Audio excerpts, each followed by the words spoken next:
My name is Alara. For most of my life, that name felt like a placeholder, a quiet sound that filled the space my sister didn't occupy. I grew up in the warm, vibrant shadow of Serafina, my older sister, a girl who shone so brightly she seemed to consume all the light in the room. I wore her outgrown dresses, the floral patterns faded from 100 washes, and I learned to love the taste of her leftovers, convincing myself that a half-eaten slice of cake was a special treat saved just for me. Be thankful, Alara, my mother would say, her voice a gentle but firm reminder of my place. Sarah is so generous to share with you. On my 15th birthday, after I'd quietly opened a gift of Serafina's barely used art supplies, my mother pulled me aside. Her hand was cool on my arm. Don't look so forlorn, dear. It's not an attractive quality. You should feel fortunate. We always knew you were the resilient one. Resilience, I learned, was another word for self-sufficient, which was another word for alone. Now, years later, I own a small cottage nestled on the edge of Juniper Lake in the Oregon Cascades. It is a place built of cedar and stone and solitude. But last Tuesday, my mother, Diane, stood in the center of my living room, the scent of pine and lake water drifting through the open windows, and she whispered, her voice full of a sudden, proprietary vision. This would be a haven for Serafina and her little family. I just smiled, a quiet, practiced motion, and later that evening, I made a single phone call. What followed was not a storm, but a quiet, seismic shift. It was the moment some people, who had only ever known the sound of my silence, finally learned what it meant when I chose to speak.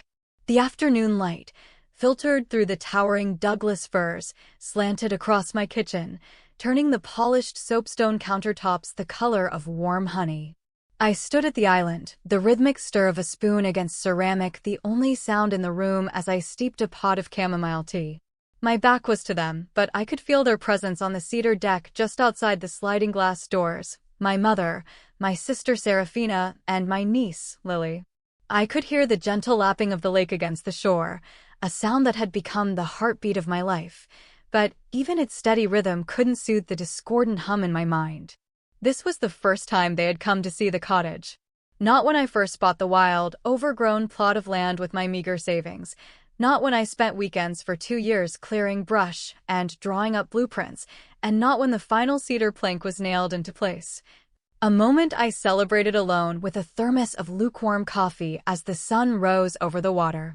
There had been no congratulatory calls, no cards, just a profound and echoing silence until, I supposed, word of my small success had trickled through the family grapevine back in Portland. And now, suddenly, here they were. "Mama, look." Lily's voice, clear and sweet as a birdsong, pierced the quiet. "The floor has river stones in it. Real ones." A genuine smile touched my lips. She was the bright spot in this tense tableau, the only one here without a history to weigh her down. At 8 years old, Lily was a whirlwind of bright-eyed curiosity, her hand perpetually clutching a well-loved, tattered copy of The Velveteen Rabbit. Serafina didn't look up from her phone. She was lounging on my handcrafted Adirondack chair, as if it had been built for her, one leg elegantly crossed over the other. She exuded an effortless glamour that had always been her signature, even now, amidst the rustic quiet of the mountains. She glanced up for a fraction of a second, her lips curving into a half-smile that didn't reach her eyes. "It's very rustic, Alara," she commented to the air. "I almost forgot you went through that phase. Remember when you tried to make your own candles and nearly set the fire alarm off in our apartment?" I didn't react. The memory was a small, sharp stone in my shoe, but I'd learned long ago how to walk with discomfort. I continued to pour the tea, my hands calm and steady. My mother said nothing at all, but her eyes were busy. They moved with the meticulous precision of an appraiser, measuring the height of the vaulted ceiling, cataloging the books on my shelves, running a finger along the smooth, cool edge of the window frame as if testing for flaws. There was no warmth in her inspection, no maternal pride. "Not a single. You've made something beautiful here, Alara." "Tea?" I asked, my voice cutting gently into her silent evaluation. She started, turning to finally meet my gaze. "Oh, yes, dear. That would be lovely." Something soothing. Nothing too strong. Of course, I murmured. I poured her tea into a delicate porcelain cup, one of a set she'd given me for Christmas years ago, a gift, I suspected, meant to civilize my small, Spartan apartment. But when it came to my own cup, I reached to the back of the cupboard and retrieved a small, hand-carved wooden bird. It wasn't a cup, but it was what I held when I needed to feel grounded. It was a rough, simple thing, a kingfisher carved from a piece of driftwood by my grandfather's unsteady hands. The paint was worn, the wood smooth from years of being held. It was the only thing I had taken from my childhood home that didn't feel like it belonged to someone else first. It used to sit on his workbench in the garage, next to his tins of wood stain and old rags. My mother had tried to throw it out after he passed. "It's just an old piece of wood, Alara," she'd said, her voice laced with practical impatience. "Why do you hold on to these things?" But to me, it was the only piece of my history that didn't come with conditions. I carried the tray out onto the deck and set it on the low table between them. Serafina remained engrossed in her phone. My mother accepted her cup, her gaze still sweeping across the property, past the deck to the small dock and the shimmering expanse of Juniper Lake. "This land gets so much sun," she observed. "You know what would be lovely down by the water? A little swing set. Maybe one of those turtle sandboxes for Lily." I said nothing for a moment, just held the smooth wooden bird in my hand. "I'm not having children, Mom," I reminded her softly. She waved a dismissive hand, as if swatting away a fly. "Oh, not for you, dear. For Serafina. For Lily. You have so much land here. It seems a waste for just one person, don't you think?" A muscle in my jaw tightened. Serafina finally looked up from her screen, her voice a light, sharp counterpoint to my mother's. "And the school runs would be a dream from here. Pine Ridge Elementary has that wonderful nature program. It's barely a 10-minute drive." I cradled the wooden kingfisher. Its familiar weight in my hands was a comfort, a tangible link to a past where I felt seen. I remembered being 12, watching Serafina be given a gleaming new 10-speed bicycle for her birthday, while I was given her old one, its frame scuffed and the bell broken. "You should be grateful, Alara," Mom had said. "Not every girl gets a bicycle." Grateful. The word had been a constant refrain. When Serafina was chosen for the lead in the school play, I was told to be grateful I could help paint the sets. When she went to prom with the most popular boy in school, I was told to be grateful I could help her with her hair. I was the supporting character in my own life, the one who learned to make herself smaller so others could take up more space, the one who learned to ask for love in whispers and then blame herself when the silence was the only reply. And here I was, at 36, sitting on the deck of a home I had dreamed of and built, with a deed in my name and a life I had painstakingly crafted from my own resilience, and my mother was already redesigning it for someone else. I heard her voice again, as clear and certain as if she were reading from a script. "This place, it would be a true sanctuary for them, you know. For Serafina and Mark and Lily. It's far too much for you on your own anyway." She didn't phrase it as a question or a suggestion. It was a statement of fact, a decision that, in her mind, had already been settled. I felt a tremor in my hand and tightened my grip on the wooden bird. The air grew thick and heavy, charged with unspoken assumptions. I didn't look at her. Not yet. I looked out at the lake. The water was still, a perfect mirror reflecting the deep green of the pines and the vast, endless blue of the sky. It was a portrait of peace, of freedom. My own voice, when I found it, was quiet, but inside, a hairline crack I'd been ignoring for years finally began to splinter. This was not a new song. It was just another verse of the one I'd known my whole life. I build, they occupy. I create, they claim. But this time, I was the one holding the pen. I turned my head slowly, deliberately, and looked directly at my mother. She was still wearing that gentle, expectant smile, the one that had always meant, "You know what's right, Alara. You know what you need to do." I smiled back. But my smile was not the soft, yielding thing she was used to. It was quiet, it was measured, and it was, for the first time, final. Then I reached for my phone, which lay on the arm of the chair beside me. I scrolled through my contacts, my thumb hovering for a moment before pressing a name. The phone began to ring, the sound unnaturally loud in the sudden stillness of the afternoon. My mother's smile faltered for just a second as she said again, a little more firmly this time, "It would be a perfect place for your sister's family to heal." I held her gaze, the phone still ringing against my ear. My hand, holding the smooth wooden bird, was perfectly steady. The warmth of the sun-drenched cedar felt solid beneath me, a foundation of my own making. I let the phone ring one more time before the call connected. "Why, exactly," I asked, my voice low and calm, "would my home be perfect for Serafina?" I didn't look away from my mother, but my question hung in the air, directed at the quiet, listening lake as much as at her. The water, at least, knew how to hold a question without trying to answer it for you. My mother sighed, a soft exhalation of breath that signaled I was already being difficult. "Oh, Alara, please don't be contrary." She waved her hand in that familiar, dismissive gesture, the one that meant a topic was closed before it had ever truly been opened. "You've always been so sensitive, reading into things. You were born with such a sturdy soul, even as a girl. Serafina, well, she's more fragile. She's had a difficult time lately." A difficult time. I didn't flinch. I didn't speak. I simply waited, holding the space for the truth to emerge on its own. Serafina, who had been feigning interest in a fern frond, turned toward us.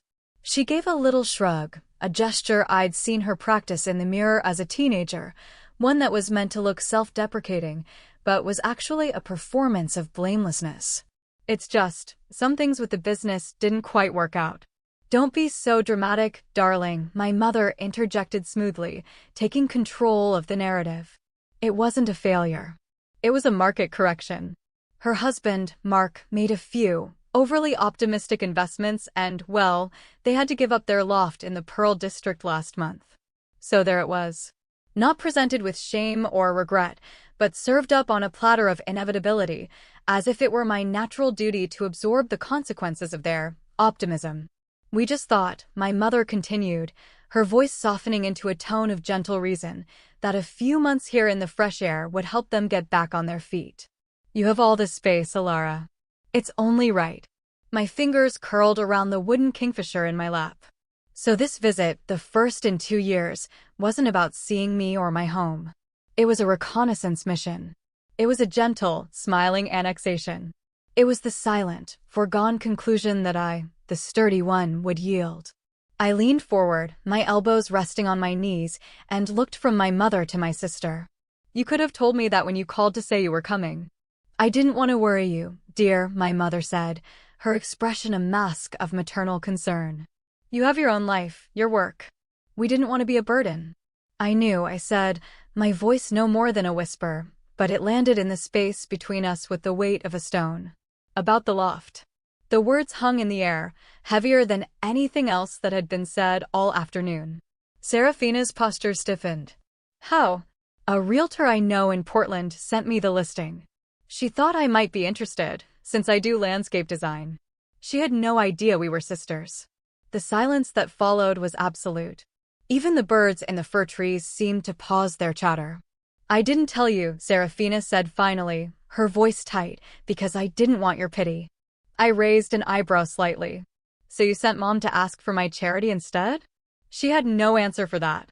Just then, the soft padding of small feet sounded from inside the cottage. Lily appeared at the screen door, her small face framed by a halo of sun-bleached curls. She pushed the door open carefully. "Look what I made," she said, holding out a daisy chain, the flowers already starting to wilt in the warmth of her hand. I stood and walked to her, kneeling so we were at eye level, creating a small, safe harbor away from the tension on the deck. She draped the daisy chain over my wrist. "It's a bracelet for the house," she said proudly. "To make it feel happy." I smiled, a real smile that reached my eyes and warmed my chest. I tucked a stray curl behind her ear. "It's the most beautiful bracelet it has ever worn. You have a kind heart, Lilybug." She glanced past me at the 2 silent women on the deck, her brow furrowing. "Is Nana sad?" she whispered. "No, sweetheart. Just grown-up talk. Nothing for you to think about." I leaned in closer, my voice a conspiratorial murmur. "You didn't ask to be part of this muddle." I've got you. Always. She nodded, not fully understanding the words, but trusting the feeling behind them, then skipped off to watch a dragonfly hover over the lavender bushes. I straightened up slowly and walked back into the kitchen without another word. The cool slate floor under my bare feet was grounding. I picked up my phone from the counter where I'd left it. I found the contact I needed and pressed the call button. "Hello, Mr. Davies," I said, my voice calm and clear. "Yes, it's Alara. I'm afraid I do need to take you up on your offer. The situation here has escalated. Would it be possible for you to join us this evening? The guest list has become a bit more complicated than I anticipated." I listened for a moment, then nodded. "Thank you. I'll see you then." I hung up and took a single, deep breath. In through my nose, out through my mouth. This wasn't an act of spite. It was an act of survival. It was the quiet, necessary work of tending to my own garden after letting others plant weeds in it for years. When I returned to the deck, the sun was sinking lower, painting the sky in strokes of apricot and rose. I walked past them, picked up a soft, knitted shawl from the back of a chair and wrapped it around my shoulders as I sat down. "I think it's best if you stay for dinner," I said conversationally. "I'd like for us to have a talk about boundaries." Serafina's mouth opened, a protest already forming on her lips. Before she could speak, I added, my voice soft but precise, "Oh, don't worry. The conversation isn't just for me. It's for my lawyer, who will be joining us." My voice hadn't wavered. It was the stillness in me, I think, that shook them the most. I leaned back in my chair, the wooden bird still resting in my lap, and I watched the last of the sun disappear behind the mountains, waiting for the new lines to be drawn. "Let's move inside," I said, my tone as smooth and cool as the evening air settling over the lake. "I've prepared the guest rooms." The hallway leading to the back of the cottage was long and quiet, lit by simple, warm sconces that threw soft circles of light on the pale birchwood floor. I walked ahead, my bare feet silent on the planks. Behind me, I could hear their footsteps, a hesitant and uneven rhythm, Serafina's lagging, my mother's more forceful, as if trying to reclaim some authority through the sheer sound of her presence. I stopped at the first door and pushed it open. The room was simple and clean. A comfortable bed made with crisp white linens, a small window looking out into the dense quiet of the woods. No unnecessary decorations, no personal trinkets. It was a space that was welcoming but anonymous. I gestured inside. "This room is for you, Sarah." She blinked, her gaze sweeping the room with a flicker of disappointment. "It's very plain." "It's a guest room," I replied evenly. "Not a boutique hotel." I continued down the hall to the next door and opened it with the same quiet, deliberate motion. The room was identical. "And this one is for you, Mother." A heavy silence fell in the narrow hallway. I turned to face them, my back to the open door of my own study at the far end. "This isn't a resort, and it's not a long-term solution. You're here tonight because I have allowed it. Please don't mistake my hospitality for an open-ended invitation." My mother let out a short, dry laugh. It was a brittle, defensive sound. "Is this some kind of test, Alara? Your way of punishing us by stripping away any comfort? I thought you were above such petty games." I tilted my head, my voice remaining soft. "No. I'm establishing clarity. I'm drawing boundaries. It's a skill this family never thought to teach me, so I've had to learn it on my own." Her face hardened. "We have always supported you. You were the one who was always so distant, never letting us in." "That isn't true," I said, my voice still quiet, but with a new firmness, a foundation of stone beneath it. "You were never interested in coming in. You were comfortable with me staying on the porch." Serafina folded her arms across her chest. "Oh, here we go. The revisionist history." "I want to be perfectly clear about one thing," I said, my gaze steady on her. "This cottage, this land, it wasn't a gift. I built it. With my own 2 hands and my own money." My mother's lips parted, her expression one of deep offense. "That is not how we have told the story." I let out a slow, measured breath. The hallway suddenly felt smaller, the air thicker. "I know it's not. The version you tell makes you sound like patrons of my quiet, rustic dream." Their silence was its own confession. I had replayed this conversation in my mind 1,000 times, in 1,000 different ways, but I was never sure it would actually happen. I was 19 when I bought this land, I continued, my voice a low murmur. It was just a forgotten, overgrown plot nobody wanted. I was working as a barista at dawn and shelving books at the university library until midnight. I saved every single dollar for 3 years. I signed the loan paperwork for the construction materials by myself. My hands were shaking, but they were my hands. No cosigner, no family contribution. Just me. My mother sniffed, a sound of faint derision. That was a lifetime ago. Yes, I agreed. And for that entire lifetime, you have told friends and family that you helped me get started. You didn't. You watched me struggle to stay afloat and called it building character. I walked into my mother's designated room, took the simple armchair from the corner, and slid it against the wall to make more space. The legs whispered against the wood floor. You can put your bags here, I said, my voice practical again. You each have a room. You have my hospitality for the night. You do not have a claim to any part of this house. Please act accordingly. The sound of the chair moving was a small, decisive act. It was punctuation. These were no longer just family members visiting. They were living, breathing reminders of every time I had been made to feel secondary, undeserving, invisible. My mother stepped into the room, her voice brittle with indignation. You think you have it all figured out now, don't you? This little house, your little career, all your big, important words. You didn't get here by yourself. No, I said, turning to face her fully. I got here in spite of you. Her face went taut. Serafina rolled her eyes, a gesture of practiced boredom, but I saw the telltale twitch in her jaw. You want to talk about history, Mother? I asked, my voice still gentle. Do you think it was easy for me, watching you pour all your energy, all your hopes, into Serafina, while I was an afterthought? I raised 2 girls on my own after your father passed, she shot back, her voice rising. I did the best I could. You didn't raise me, I answered, the truth of it landing softly, but with immense weight. You managed me. Serafina was the project. I was the self-sufficient appliance. I got her outgrown clothes, her leftover time, and the affection she didn't need. It was a trickle-down economy of love, and a drought was the only thing that ever reached me. A gust of wind rattled the window pane, as if the house itself was sighing. For a moment, no one spoke. Then Serafina stepped forward, her voice dripping with the familiar cadence of mockery. Poor, neglected Alara. Still nursing wounds from high school. You're a grown woman. You have all of this. She gestured around the simple room. What more could you possibly want? I didn't look at her.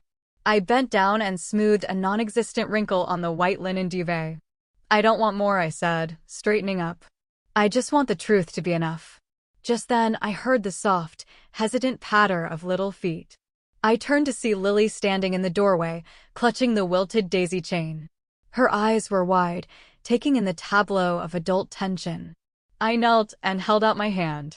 She stepped forward and placed the crushed flowers in my palm. I found another one, she whispered, holding up a small, perfectly white stone she'd found by the lake. It's a wishing stone. I closed my fingers around it. Thank you, my love. This is the best wish I could have asked for. Her presence was a reminder that some legacies are not written in wills, but are passed down in glances, in tones of voice, in the heavy weight of what is left unsaid. I looked at her, then up at my mother and Serafina. You didn't ask to be born into this story, I said to Lily, but the words were for all of us. But I promise you, I'm writing a new chapter for you. She smiled, a small, uncertain curve of her lips, and then padded back down the hallway. As I stood, I saw Serafina's face flush, not with shame, but with a hot, familiar frustration. She hated not being the center of the story. My mother's gaze followed Lily with a flicker of something I couldn't quite name, perhaps the dawning, uncomfortable realization that the audience had changed. I walked past them, back toward my study at the end of the hall. I picked up my phone from the small table where I'd left it. The air was thick with resentment, but no one followed me. I made the call quietly, leaning against the doorframe of my workspace. Mr. Davies, I said. Yes, it seems our dinner meeting will be even more productive than I'd hoped. I'll see you at 7. I hung up and turned back to the hallway where they both stood, adrift and uncertain. "Dinner will be ready soon," I said, my voice smooth as the lake at dusk. "And tomorrow morning, we can all have a productive conversation about property lines." My mother bristled. Serafina's eyes narrowed. And just as Serafina opened her mouth, likely to launch another volley of practiced indignation, I cut her off with a smile that was entirely my own. "Oh, don't worry," I said. "The lines aren't for me to draw. They're for my lawyer." The words hung in the air, a bell that could not be unrung.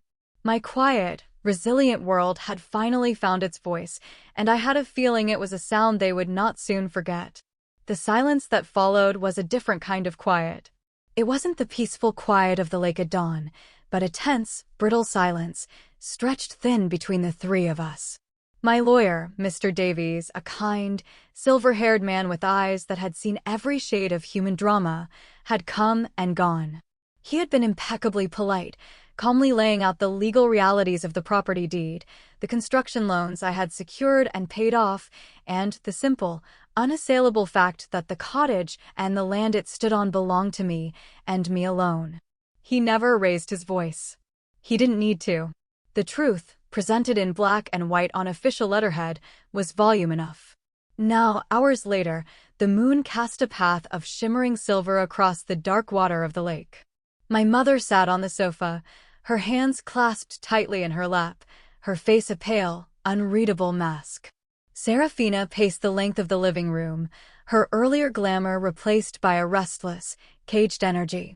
"I don't understand your hostility, Ilara," my mother said finally, her voice thin. "We are your family. All we were suggesting was a temporary solution. A way for us all to help each other." "Were you?" I asked, my voice genuinely curious. I sat in the armchair across from her, the carved kingfisher resting on the arm. Because from where I was sitting, it sounded like a decision had been made for me. It sounded like my home was being allocated. "You always twist things," Serafina snapped, whirling around to face me. "You make everything into some grand melodrama where you're the unsung hero. It's a complex situation. Mark and I, we lost everything. Our business, our home. We have a child to think about. Do you have any idea how humiliating that is?" "I do, actually," I said softly. The quiet sincerity of my words stopped her short. I stood and walked over to my study, leaving the door open. From a shelf, I took down a simple, unadorned box. I brought it back to the living room and set it on the coffee table. Inside was not a legal document, but a collection of old photographs and worn-out mementos. I took out a faded picture of myself at 20, standing in front of a cramped, dingy apartment in a run-down part of Portland. My hair was cut short, my smile was tired, and I was holding a set of keys. "This was my first apartment," I said, my voice a soft narrative. "The rent was $450 a month. I worked a 6 a.m. shift at a coffee shop and a night shift at a diner to afford it. The heating was broken for the first 3 months, and I used to sleep in a coat. I was deeply, profoundly humiliated by how poor I was. But I was also proud of those keys. No one asked if I was okay. No one offered to help.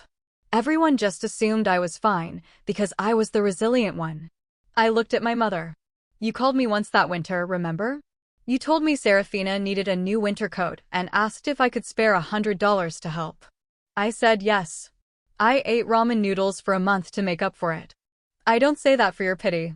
I say it because that is the history you seem to have forgotten." My mother's face crumpled slightly at the edges.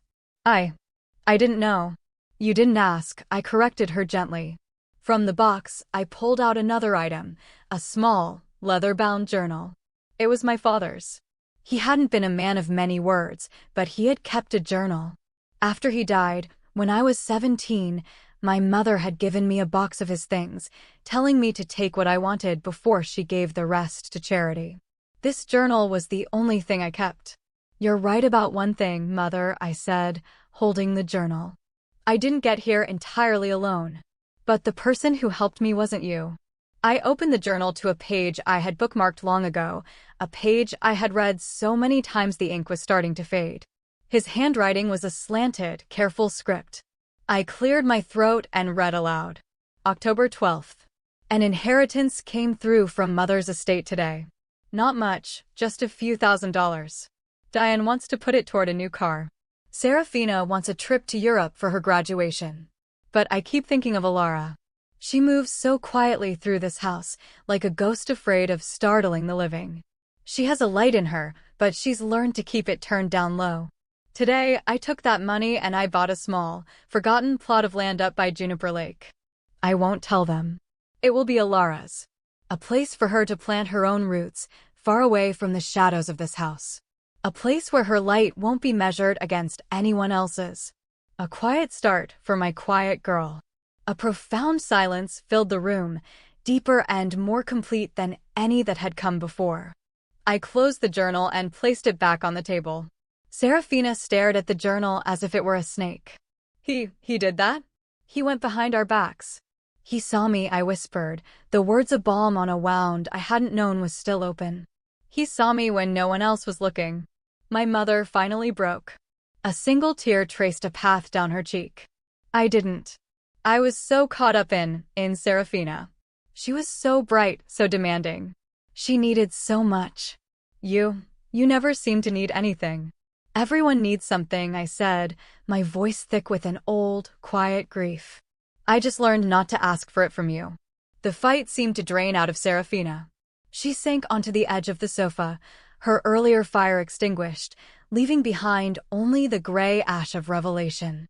So this whole time, she said, her voice barely audible, this house, it was always yours. The land was, I corrected. The house. I built the house. I built it with every early morning and late night, with every dollar I saved, with every splinter and callus. I built it as a testament to the fact that I existed. That I was worth something, even if no one else seemed to think so. Lily, who had been listening from the hallway, padded into the room and came to my side. She slipped her small hand into mine. She didn't say a word, but her touch was an anchor.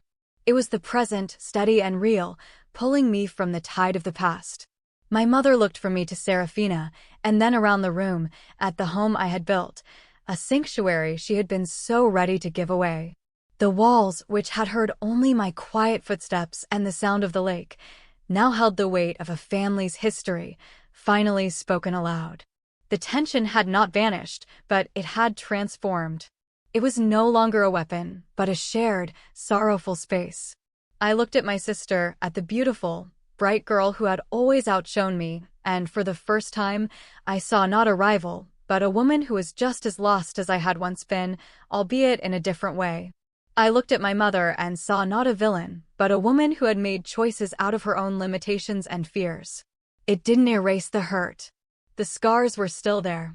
But the light from my father's words, from the simple truth of being seen, had begun to change their landscape. The guest rooms are ready, I said again, my voice soft. You should get some rest. This time, there were no arguments. There were no sharp retorts. There was only the quiet, weary shuffle of feet down the hallway and the profound, echoing peace of a truth finally given room to breathe. The next morning, the cottage was still. Not with the brittle tension of the night before, but with a new, fragile peace, like the quiet that follows a long overdue rain. I woke early, as I always do, and watched the mist rise off the lake, a slow, ghostly dance in the pale dawn light. I found my mother in the kitchen, staring out the window at the water. She was holding the small, carved kingfisher in her hands, turning it over and over. She didn't seem to notice me until I was standing beside her. Your father was always good with his hands, she said, her voice raspy. He made this for you, you know. The winter you had that terrible flu. You were so small. He sat by your bed for hours, whittling this piece of wood. He said it was a guardian bird, to watch over you. She placed the bird gently on the counter and finally looked at me. Her eyes were red-rimmed, but clear. I'm sorry, Alara, she whispered. The words were quiet, unadorned, and for that reason, they felt more real than any grand apology could have. I see now. I see what you've built here. And I see that we came here not to visit, but to take. It was wrong. I didn't know what to say, so I just nodded, a lifetime of unspoken feelings welling up in my chest. A little later, Serafina appeared. She looked tired, the usual, perfect mask of her composure stripped away. She didn't look at me directly, but at the floor. "Mark is coming to get us this afternoon," she said. "We're going to stay with his parents for a while. Figure things out." She paused, then added, so quietly I almost didn't hear it, "Your home is beautiful, Alara. Truly. We didn't solve 30 years of history in one morning. We didn't erase the scars or rewrite the past. But we sat at the small kitchen table, the three of us, and shared a pot of coffee in a quiet that was no longer a weapon, but a space for healing." When Mark's car pulled up, I walked them to the door. Lily ran to me and wrapped her arms around my legs in a tight hug. "I love your house, and Alara," she said into my jeans. "It feels like a hug." "You can come visit anytime, Lilybug," I said, stroking her hair. "Anytime at all." I looked up and met Seraphina's gaze. For the first time, I saw a flicker of the sister I had once known, the girl I had played with in the backyard before the world began to rank us. She gave me a small, hesitant smile. Maybe I could call you next week?" "I'd like that," I said, and I meant it. After they were gone, I stood on the deck for a long time, breathing in the scent of pine and damp earth. The cottage was quiet again, but it was a different silence. It was my silence, chosen and peaceful. It was the sound of a space that was finally, completely my own. I walked to the small patch of earth by the side of the deck where I had been planning a garden. I knelt down, pressing my hands into the cool, rich soil. My father had given me the land, a quiet start. My grandfather had given me a guardian bird. My mother and sister, in their own broken way, had given me the reason to find my own voice. And I had given myself this home, this sanctuary, this life. I looked out at the vast, peaceful expanse of Juniper Lake and felt a profound sense of gratitude. Not the kind I had been taught to feel, a gratitude for leftovers and secondhand things, but a deep, resonant gratitude for my own resilience. The quiet girl had found her voice, not by learning to shout, but by building a life so true and so solid that its very existence was its own clear, undeniable statement. And here, in the quiet of the mountains, surrounded by the work of my own hands and the truth of my own heart, I was finally, peacefully home.